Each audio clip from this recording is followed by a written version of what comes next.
How to fix Apple Intelligence not showing on iPhone 11, 12 and 13. I'm currently using iPhone 15 Pro, but this method helps you fix Apple Intelligence not showing on iPhone 11, 12 and 13. So let's get started. Firstly, open the Settings app on your mobile device. Once inside the Settings app, tap on the General.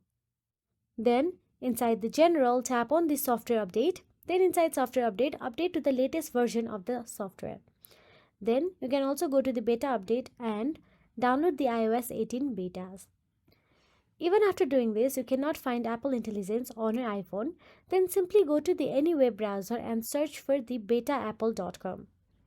Now once inside the betaapple.com, you will have to sign in using your Apple ID. Once you sign in using your Apple ID,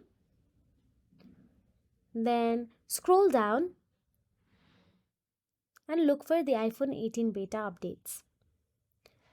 There you will get to see Enroll iPhone iOS updates in blue highlights. Look for it or simply search for it and tap on it.